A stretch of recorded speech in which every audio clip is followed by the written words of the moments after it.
Very good morning, everyone. Today, we shall be discussing about the strategies of finding out the social differences in the Indus Valley civilization. सभी को नमस्कार। आज हम हड़प्पा सभ्यता में, सिंधु घाटी सभ्यता में जो सामाजिक विषमताएं थी, जो सामाजिक डिफरेंसेस थे, उनको हम समझने की कोशिश करेंगे। इस पर 8 मार्क्स के क्वेश्चन आते हैं बोर्ड्स में, तो उसी को आज हम डिस्कस करेंगे पॉइंट वाइज। बट आगे बढ़ने से पहले हम डिस्कस करेंगे इम्पॉर्टेंट मैप को। तो बच्चों, जैसा कि आप देख रहे हैं यहाँ पे, मैंने इजिप्ट एंड हड़प्पा, इन दोनों के मैप आपको दिखाएं। ये अफ्रीका महाद्वीप है, ये भारत है। जानबूझ के मैंने यहाँ पे भारत की लोकेशन बनाई है ताकि आपको भारत की लोकेशन के हिसाब से अफ्रीका कहाँ पर है ये नज़र आ जाए। ये हमारा प्यारा भारत है और ये अफ्रीका महाद्वीप है। ठीक, यहाँ पर एक नदी बह रही है नीले रंग की, नील नदी, नाइल रिवर। ठीक, और ये नदी बहती है लगभग आधे अफ्रीका में और दुनिया की सबसे बड़ी नदियों में से एक है। अमेज़न और नाइल रिवर, नील नदी, ये दोनों दुनिया की सबसे बड़ी नदियों में से एक है। ऑब्वियसली पानी के डिस्चार्ज के मामले में अमेज़न रिवर सबसे बड़ी नदी है और कंट्रोवर्सी रहती है कि दुनिया की सबसे लंबी नदी कौन सी है। कुछ आंकड़ों के हिसाब से नील नदी है, कुछ आंकड़ों के हिसाब से अमेज़न रिवर है। बहरहाल ये हमारे टॉपिक ऑफ डिस्कशन नहीं है, थोड़ा सा एडेड इन्फॉर्मेशन थी, मैंने इसलिए आपको दे दी। तो इजिप्ट की लोकेशन आप देखिए, येलो कलर से दिख रही होगी। इजिप्ट को गिफ्ट ऑफ नाइल भी बोलते हैं। इजिप्ट में एक बहुत पुरानी सभ्यता पनपी थी जिसको हम इजिप्शियन सिविलाइजेशन के नाम से, या मिस्र की सभ्यता, मिस्र की सभ्यता, ठीक है। और यहां पर हम सिंधु घाटी की सभ्यता, सिंधु घाटी की सभ्यता। मिस्र की सभ्यता को नील नदी की भी सभ्यता बोलते हैं, नील नदी की सभ्यता, नील नदी की सभ्यता। जैसे सिंधु घाटी की सभ्यता हम हड़प्पा सभ्यता को भी बोलते हैं। तो इंपॉर्टेंट लोकेशंस मैं आपको जैसे बता ही चुका हूँ। अफ्रीका में इजिप्ट को देख लीजिए, इधर हड़प्पा है, मोहनजोदारो है, लोथल है, धोलावीरा है, ये हम पहले भी डिस्कस कर चुके हैं। Okay, let's move further. तो इस मैप को आपको याद रखना है।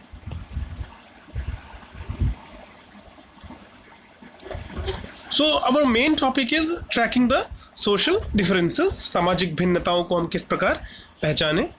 तो सबसे पहले डिस्कशन को आगे बढ़ाने के लिए हम सोशल डिफरेंसेस को समझने की कोशिश करेंगे कि सोशल डिफरेंसेस आखिर होते क्या हैं।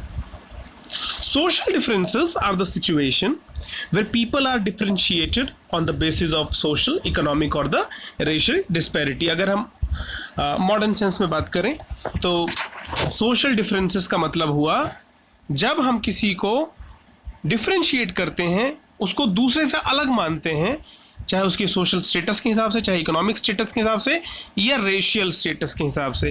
देखिए, रेस एक बड़ा कंट्रोवर्शियल टॉपिक है इतिहास का, ठीक है, ये बड़ा कंट्रोवर्शियल है। तो अमूमन तो हिस्टोरियंस इसको निगेट कर देते हैं, ज़्यादा इस पर डिस्कशन नहीं होती, ठीक। बट रेशियल का मतलब यहाँ पर मैं लोगों के जो शारीरिक जो मापदंड हैं जो अलग अलग हैं उसके हिसाब से मैं बात कर रहा हूँ, अन्यथा उसको हम स्टीरियोटिपिकल वे में नहीं देखेंगे।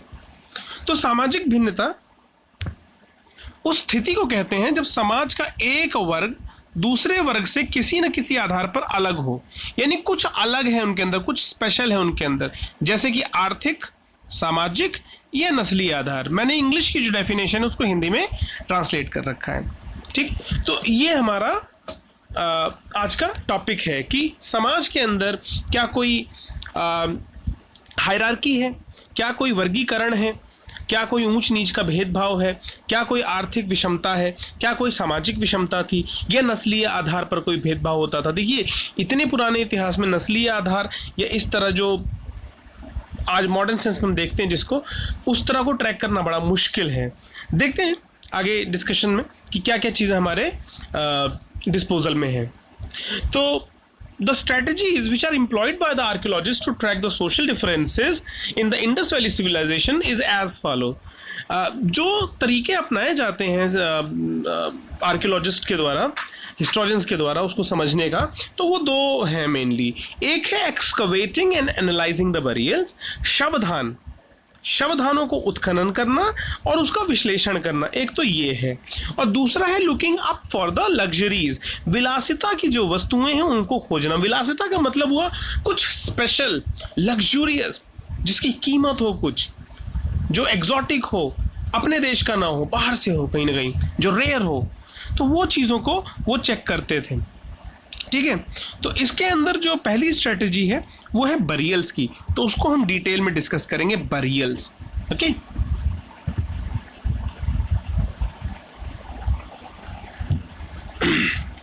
तो when we talk about burials, तो ये सारे पॉइंट्स आपको याद होने चाहिए बरियल्स में। Okay, just a minute. Burials,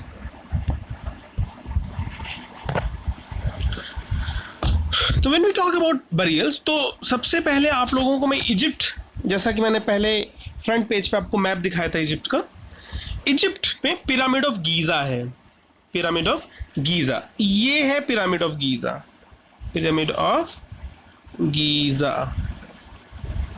ये है पिरामिड ऑफ गीजा। तो यहां पर ये भी एक शवदान है, यहां पर भी बरियल है। किसका बरियल है? वेरी फेमस इजिप्शियन किंग टूटनखामेन, टूटनखामेन का बरियल है। और टूटनखामेन जैसा कि आप सामने देख रहे हैं यहाँ पे स्क्रीन पे, ये टूटनखामेन का बस्ट है एक तरह से।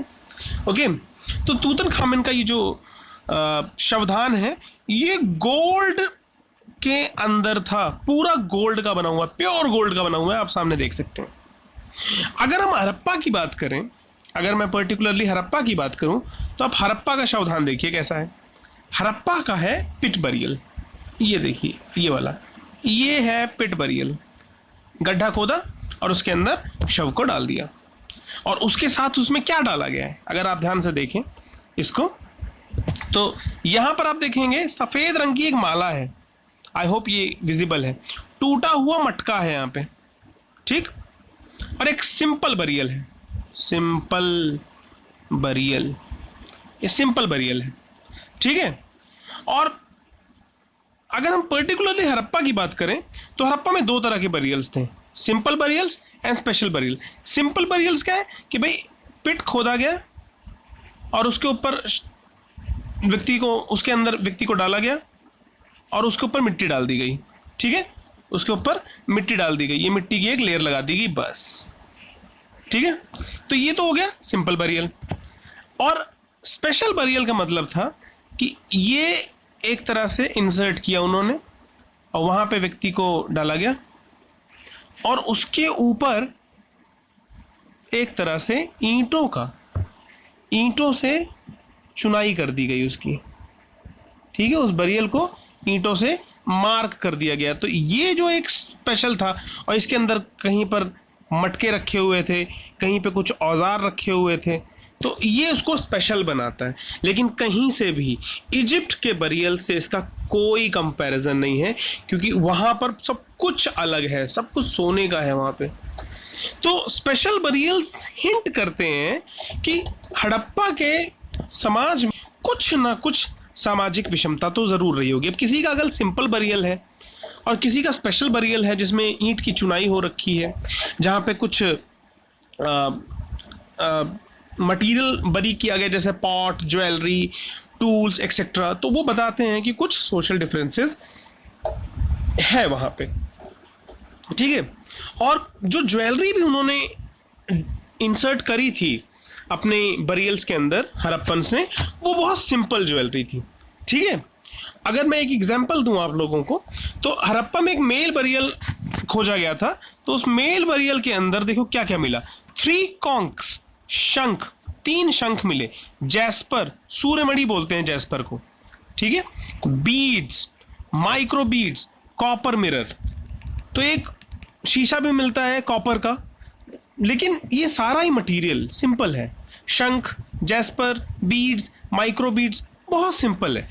और अगर हम गोल्ड की बात करें जो बहुत ही रेयर है, पहली बात तो रेयर है, एक आदमी की बरियल में मिला है 3 सोने की मनके, बीड्स, बहुत छोटे छोटे मनके, 1 कॉपर का बीड और 340 स्टीटाइट बीड्स, 340 स्टीटाइट बीड्स मिले उनको, ठीक है। ये इंपॉर्टेंट है, ये आप कोट करिए जरूर आंसर लिखते वक्त, ठीक है।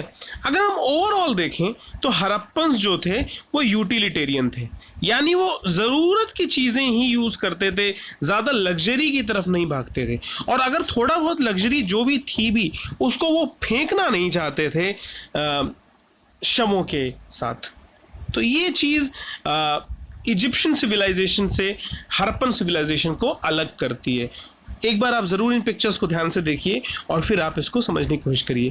तो सोशल डिफरेंस कैसे पता चलता है? जिस बरियल के अंदर सोना या कुछ कीमती चीजें मिल रही हैं, ऑब्वियसली वो किसी शक्तिशाली व्यक्ति का है, रईस व्यक्ति का है, अमीर व्यक्ति का है, या प्रशासनिक दृष्टि से कोई महत्वपूर्ण व्यक्ति है उसका है, ठीक है। और अगर किसी की बरियल में कुछ नहीं निकलता, ये बहुत सिंपल टूल्स निकलते हैं, बहुत सिंपल पॉटरी निकलती है, तो वो एक सामान्य व्यक्ति है, ठीक है। लाइफ आफ्टर डेथ में भरोसा सभी करते हैं, ये कॉमनैलिटी है इजिप्शियन सिविलाइजेशन और हड़प्पन सिविलाइजेशन में। बट जो लेवल इजिप्शियंस ने अटेन किया था वो हड़प्पन्स ने नहीं अटेन किया था। हड़प्पन एक बहुत सिंपल, सादगीपूर्ण, ठीक है, इस तरह की सिविलाइजेशन थी। यहाँ पे कोई बहुत ज़्यादा रुपए, मतलब धन को उस तरह से अभिव्यक्त नहीं किया गया था जैसे अन्य सभ्यताओं में किया गया है। Let's move further. अब हम जो एक दूसरी स्ट्रेटजी है जिसे हम बोलते हैं ट्रैकिंग द लग्जरी। तो जब हम लग्जरी को ट्रैक करते हैं, लग्जरी पहले तो हम समझ लेते हैं लग्जरी का होता क्या है। मतलब लग्जरी किसी भी चीज को हम कह सकते हैं एनीथिंग विच इज रेयर। पहली बात तो रेयर होनी चाहिए। रेयर का मतलब होता है जो चीज बहुत कम हो, फिर वो वैल्यूबल हो, फिर वो डिफिकल्ट टू प्रोड्यूस हो, उसको बनाना आसान ना हो, वो इस देश की ना हो, कहीं बाहर से आई हो, एग्जॉटिक हो, एंड सो ऑन। और भी बहुत सारे पैमाने हो सकते हैं लग्जरी के। तो हम इसको कंपेयर करते हैं डेली यूज और स्पेशल यूज से। अब नीचे यहाँ पे कुछ फिगर्स मैंने कुछ पिक्चर्स मैंने पेस्ट करी हैं। यहाँ पर ये है सैडल कोन, ये इसको हम बोलते हैं आटा चक्की, ठीक है, इसको बोलते हैं चक्की, चक्की, ठीक है। तो अब आप खुद सोचिए, चक्की कॉमन चीज है कि बहुत लग्जरी है? चक्की एक कॉमन चीज है, डेली यूज की चीज है, ठीक है। अब यहां पर एक फयान्स स्पॉट है, फयान्स के बारे में भी आपको डिटेल में बताऊंगा थोड़ा। और ये फयान्स मंकी है। इन दोनों को थोड़ा ध्यान से देखिएगा, ये दोनों ही लग्जरी हैं, इनको लग्जरी माना गया वहां के हिसाब से, ठीक है। और क्यों लग्जरी बोला गया मैं भी डिस्कस करता हूं। तो जो डेली प्रोडक्ट्स होते हैं वो सिंपल और इजी टू मेक होते हैं, ठीक। जो डेली यूज की चीज होती है उनको बनाना आसान होता है और वो बहुत देखने में भी सादगीपूर्ण होती हैं, उसमें कोई बहुत शोशाबाजी नहीं होती। और daily use products are locally produced using the localized material, for example saddle cone, needle, pottery. तो जो लोकल मटेरियल से बनी हुई चीज है वो डेली यूज की है ऑब्वियसली, ठीक है। जैसे चक्की हो गई या सुई हो गई या मिट्टी के बर्तन हो गए, ये सब कुछ डेली यूज का है, ठीक। फिर एक और डिफरेंस है, डेली यूज का जो प्रोडक्ट होगा वो चीप होगा। चीप का मतलब सस्ता होगा और अवेलेबल होगा हर जगह आसानी से, सस्ता होगा और इजीली अवेलेबल होगा, ठीक है। ये आप याद रखिए। अब हम लग्जरी पे आते हैं। लग्जरी का मतलब होता है विलासिता। विलासिता का मतलब जो चीज महंगी है, ठीक। तो luxury products are rare and they are rare and exotic. एक तो वो रेयर होते हैं, संख्या बहुत कम होती है, कीमती होते हैं और बाहर से आते हैं, लोकली प्रोड्यूस नहीं होते। एग्जॉटिक का मतलब हुआ बाहर से आने वाली चीजें, विदेश से हैं या उस देश की नहीं है, उस स्थान विशेष की नहीं है। So luxurious products are not locally available, they are not locally available. और they are very expensive too. एक तो लोकल नहीं होते, फिर वो बहुत महंगे भी होते हैं। रीज़न क्या है उसका? एक तो वो अवेलेबल नहीं है, जो चीज़ कम है उसकी कीमत बढ़ जाएगी, फिर जो चीज़ कम है ऑब्वियसली वो मैंने जैसा बोला कीमत बढ़ जाएगी तो एक्सपेंसिव बहुत ज़्यादा हो जाएगा। तो उसको सिर्फ वही लोग अफोर्ड कर पाएंगे जो रईस हैं, जिनके पास पैसा है। हर व्यक्ति उस चीज़ को अफोर्ड नहीं कर पाएगा, ठीक है। तो हड़प्पन्स के केस में जो हिस्टोरियंस हैं वो फयान्स की पॉटरी को, ये रही फयान्स की पॉटरी एग्जाम्पल यहाँ पर है, ये देख लीजिए, फयान्स की पॉटरी को लग्जरी मानते हैं। अब आपके मन में सवाल उठ रहा होगा कि फयान्स है क्या चीज़। अब फयान्स एक मटेरियल है जिसको हम ग्लेज्ड ऑफ सैंड से बनाते हैं। ग्लेज्ड सैंड चमकीली होती है, वो ग्लेज्ड सैंड पार्टिकल से बनती है, और ये बनती है एक ऐसी भट्टी के अंदर जो 1000 डिग्री सेल्सियस टेम्परेचर जनरेट कर सके। बच्चों, मैं ताम्रकाल की बात कर रहा हूँ, कॉपर एज की बात कर रहा हूँ। कॉपर एज में इस तरह की भट्टी बनाना जो 1000 डिग्री सेल्सियस टेम्परेचर को मेंटेन कर पाए, ये मुश्किल काम था। It was a very difficult process considering the technology of the time. उस समय की जो टेक्नोलॉजी थी उसको आपको ध्यान में रखना है कि भाई उस जमाने के हिसाब से ये क्या था, ठीक है। ये वाला पॉइंट कि उस जमाने की टेक्नोलॉजी के हिसाब से 1000 डिग्री को टेम्परेचर को मेंटेन करना, it was a big deal. फिर फयान्स हमेशा बड़े सेटलमेंट्स में मिला है, जैसे कि हड़प्पा और मोहनजोदारो, छोटे शहरों में बिल्कुल भी नहीं मिला, ठीक। फिर अमूमन कुछ हिस्टोरियंस बोलते हैं कि फयान्स की ये जो बॉटल है इसमें ये लोग रखते थे इत्र को। इत्र मतलब परफ्यूम, इसमें परफ्यूम रखते थे। अब परफ्यूम यूज करना हो सकता है आज आपके लिए बड़ा आसान हो, लेकिन उस जमाने में ये एक लग्जरी थी, ठीक है। और गोल्ड, जैसा कि मैंने पहले भी बताया, ये बहुत रेयर था, इसका मिलना बहुत मुश्किल था, और अमूमन ये सिर्फ एकत्रित जगहों पे मिलते थे, जो होर्ड्स होते थे, लोगों ने जहां संभाल के रखा हुआ करते थे वहां पर सोना मिलता था। जैसे हमारे पूर्वज क्या करते थे, जो घर में सोना चांदी होता था उसको घर में एक जगह पर दीवारों के अंदर या जमीन के अंदर दफन करके रखते थे, ताकि उसे कोई चोर ना ले जा सके। उसको हम होर्ड बोलते हैं, ठीक है, जहां पे उसको एकत्रित करके संभाल के रखा जाता है, ठीक। Let's move further. ये हमारी लास्ट स्लाइड है आज की। Think how utilitarian was Harappan culture. अब आप खुद सोचिए कि हड़प्पा जो थी वो कितनी यूटिलिटेरियन सिविलाइजेशन थी, सिर्फ जरूरत की चीजें। लग्जरी इटसेल्फ वाज रेयर, शायद ही वो लोग लग्जरी पे इतना ध्यान देते रहे हों। आप चाहे ज्वेलरी देख लीजिए, गोल्ड नहीं है, ज्यादातर ये पत्थरों का इस्तेमाल कर रहे हैं, गोल्ड का बड़ा रेयर यूज है, ठीक है। इस जगह पर भी गोल्ड दिख रहा होगा आपको, मैं दिखाना चाहूंगा, ये गोल्ड ही है। लेकिन उस जमाने के हिसाब से कंपेयर करें अदर सिविलाइजेशन के साथ, तो यहां पर गोल्ड बहुत कम है। अमूमन ये लोग पत्थरों का इस्तेमाल करते हैं, कीमती जेमस्टोन्स का इस्तेमाल करते हैं, लेकिन फिर भी दूसरों की तुलना में ये बहुत कम है। उसी तरह इस ज्वेलरी को देखिए, ये भी सिंपल है, ठीक है। अब आप शवधान देख लीजिए, यहाँ का ये एक शवधान है। क्या है यहाँ पर? एक व्यक्ति जिसको दफन किया गया है, उसके साथ इन्होंने पॉटरी, कुछ मटके, मृद भांड, मिट्टी के बर्तन रखे हुए हैं। लेकिन इन सारे बर्तनों को अगर आप ध्यान से देखें तो ये बहुत सिंपल है। मैं जूम करना चाहूंगा इसको, एक बार आप जूम्ड इमेज देख लीजिए कि कितना सिंपल है ये सब कुछ। मुझे ये पॉटरी काफी अच्छी लगी, बट ये क्ले की बनी हुई है, सिंपल डिजाइन है इसके ऊपर, तो बहुत कुछ डिफिकल्ट इसके अंदर नहीं है समझना। आप सोशल डिफरेंसेस को इन पैरामीटर्स पे समझ सकते हैं। Fine. If you have any doubt regarding the topic, anything which you have not understood, तो आप प्लीज कमेंट बॉक्स में मुझे बताइए, ठीक। आपका दिन शुभ हो। धन्यवाद।